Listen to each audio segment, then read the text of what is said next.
Halo sobat, dimanapun kalian berada, semoga sehat selalu dan kembali lagi bersama gua Pau. Di video kali ini gua akan menceritakan film Intro the Ice yang rilis tahun 2019, disutradarai oleh Aaron Harvey dan dibintangi oleh aktor dan aktris seperti Luke Grimes, Robert Taylor, Frank Grillo, serta Margaret Moran. Menceritakan tentang seorang pria mantan penjahat bernama Nick yang diincar oleh teman-teman lamanya sesaat ia mengambil semua hasil kejahatan mereka dan berakhir dengan salah satu temannya yang dipenjara. Pada pencarian itu, nasib buruk menimpa istri Nick yang harus tewas dibunuh dan mengakibatkan dendam baru, di mana Nick berusaha mencari keberadaan mantan teman-temannya itu. Lalu, bagaimana ceritanya? Tanpa berlama-lama, mari kita mulai isi ceritanya.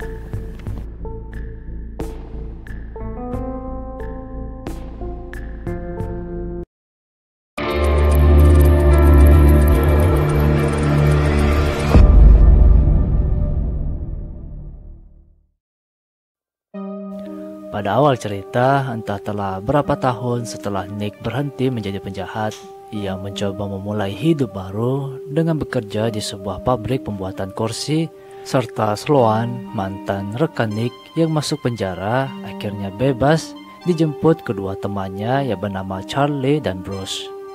Sementara itu, istri Nick bernama Tara yang bekerja di supermarket bertemu dengan seorang petugas polisi bernama Brett dan sang ayah bernama Frank, yang merupakan kepala polisi setempat.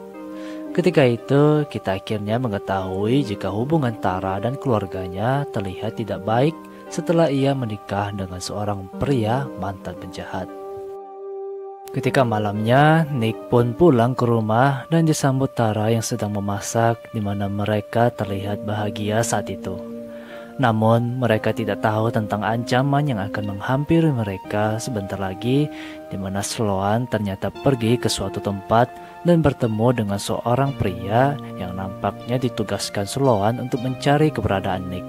Saat itu, sang pria nampaknya berusaha mempermainkan Sloan, di mana ia meminta bayaran yang lebih tinggi jika Sloan menginginkan alamat keberadaan Nick. Namun, hal tak terduga pun muncul, di mana Sloan menusuk tangan sang pria yang membuatnya berhasil menerima alamat Nick dengan secara gratis. Dan tidak hanya itu, ia pun dengan teganya membunuh sang pria, terlihat sesaat mereka pergi dari tempat itu.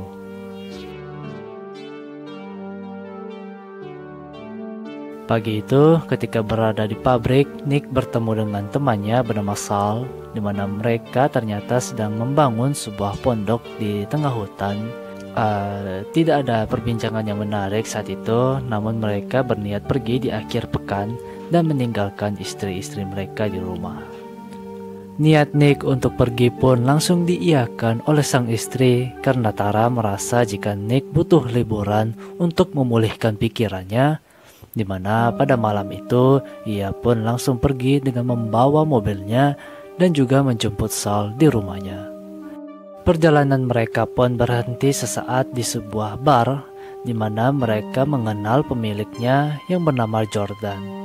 Ketika itu baru saja pergi, Nick nampaknya mengkhawatirkan kondisi Tara yang sendirian di rumah, di mana ia meminjam telepon Jordan dan langsung menghubungi Tara. Namun kekhawatiran Nick itu pun seketika sirna tak kala ia mengetahui kondisi sang istri nampaknya baik-baik saja di rumah. Pada saat telah sampai di lokasi pondok mereka, Nick dan Sal pun mulai melakukan beberapa aktivitas seperti berburu dan yang terpenting mulai membangun sedikit demi sedikit pondok mereka. Lalu pada saat malamnya, mereka duduk santai di dekat api unggun sembari bercerita masing-masing pengalaman hidup mereka. Nick yang menceritakan masa lalunya yang kelam dan berujung menemukan Tara sang istri, serta Sal menceritakan ketika ia pertama kali bertemu istrinya yang merupakan istri orang lain. Satu hari telah dilewati dan nampaknya mereka tidak akan lama-lama di tempat tersebut, di mana Nick dan Sal memutuskan untuk kembali ke rumah mereka yang sebelumnya berhenti di tempat Jordan bermaksud untuk memberikan hasil buruan mereka, yaitu seekor rusa. Nick yang ingin mengetahui kondisi Tara akhirnya kembali meminjam telepon Jordan dan alhasil ia tidak dapat terhubung dengan Tara yang saat itu nampaknya tidak ada di rumah. Kekhawatiran Nick yang terlihat saat sebelum ia pergi meninggalkan Tara akhirnya benar-benar terjadi, di mana setelah ia mengantar Sal dan sampai di rumahnya, ia melihat sebuah mobil telah terparkir di halaman rumahnya. Dan ketika ia memasuki ke dalam rumah, Nick melihat Tara telah tergeletak di lantai dengan darah yang berada di sekitaran tubuhnya. Sesaat melihat Tara tergeletak itulah Nick melihat Bruce yang berada di dekat sana yang langsung ia tembak, dan tak lama Sloan dan Charlie pun datang untuk menghentikan Nick. Kematian Tara pun membuat Nick sangat terpukul. Ia bahkan tidak dapat berbuat apa-apa karena dikelilingi pria-pria yang memegang senjata. Saat itu Sloan serta Charlie mengenang kebersamaan mereka ketika masih bersama dengan Nick melakukan kejahatan, dan saat itu Sloan mengatakan tujuannya untuk membalas dendam karena Nick mengambil hasil uang kejahatan mereka serta berniat membunuh mereka. Sloan yang terus mengoceh tentang Tara yang sebelum ia bunuh terus-menerus menanyakan tentang mereka akhirnya membuat Nick emosi dan berusaha menyerang Sloan yang berakhir ditembak oleh Bruce. Saat itu, Nick yang tergeletak di lantai hanya dapat pasrah menunggu ajalnya, di mana setelah tembakan pertama itu, Charlie kembali menembak Nick untuk kali keduanya, dan mereka pun pergi dari tempat itu. Kita yang mengira kalau Nick benar-benar telah tewas, tiba-tiba bangkit dan mencoba mengejar rombongan penjahat itu menggunakan mobilnya. Namun, karena luka yang cukup parah, Nick pun gagal membuntuti Sloan dan berakhir di pinggir jalan dengan suara klakson mobil yang terus-menerus berbunyi. Ketika tersadar, Nick telah berada di rumah sakit dengan tangan terborgol dan berhadapan langsung dengan sang mertua yang terlihat murung atas kematian sang anak. Frank yang sejak awal tidak merestui hubungan Nick dan anaknya kembali mengungkapkan perasaan dan pikirannya terhadap Nick yang ia nilai merupakan sebuah masalah bagi keluarganya. Frank yang tahu jika Nick bukanlah pelaku pembunuhan anaknya berusaha mencari tahu tentang sang pelaku yang nampaknya berusaha ditutupi Nick karena ia merasa jika ia sendiri yang harus membalaskan dendamnya. Nick yang beberapa kali mencoba membuka borgol di tangannya akhirnya harus kembali pingsan karena tubuhnya yang masih belum pulih, di mana saat itu Frank pun memutuskan pergi dari tempat itu dan meminta Brad untuk menjaga Nick. Frank yang ternyata kembali ke rumah Nick dan melihat tempat anaknya terbunuh tidak mengetahui situasi apa yang terjadi di rumah sakit terhadap Brad. Di mana tak lama ketika Nick terbangun dari tidurnya, ia mengecoh Brad seolah-olah membutuhkan minuman, dan pada akhirnya ia mengadukan kepalanya dengan Brad sehingga membuat Brad pingsan. Nick yang telah bertekad untuk membalas dendam akhirnya dapat keluar dari rumah sakit dengan menggunakan seragam Brad dan mobil polisinya menuju rumah Sal untuk bersembunyi. Sal yang terkejut dengan kemunculan Nick di depan rumahnya akhirnya menanyakan kondisi Nick saat itu yang selama beberapa hari tak ia ketahui keberadaannya. Saat itu Nick akhirnya juga mengetahui rumor yang mengatakan bahwa ialah yang membunuh Tara, istrinya sendiri, dari Sal. Rencana pembalasan dendam Nick pun akhirnya diikuti oleh Sal, di mana ia memutuskan untuk ikut bersama Nick mencari pelaku pembunuhan Tara, yang tentu hal itu berusaha ditolak Nick dan istri Sal yang khawatir dengan keselamatannya. Namun dikarenakan rasa persaudaraan yang tinggi, Sal pun akhirnya tetap pada pendiriannya untuk membantu Nick, dan pada malam itu mereka pun langsung mencari Sloan dan kelompoknya. Kabar bahwa Nick kabur ternyata telah terdengar di telinga Frank yang langsung menuju ke rumah sakit dan melihat Brad yang sedang diobati di bagian hidungnya karena terluka. Kaburnya Nick itu tentu nampak membuat Frank sangat emosi terlihat dari raut wajahnya. Sementara itu pencarian Nick dan Sal tertuju kepada motel-motel yang mereka kira Sloan dan kelompoknya pasti akan menginap di salah satu motel, dan alhasil ketika mereka sampai di motel kedua, Nick pun menyadari kalau kunci kamar motel tersebut sangat mirip dengan kunci yang sebelumnya Sloan bawa di rumahnya saat ingin dieksekusi.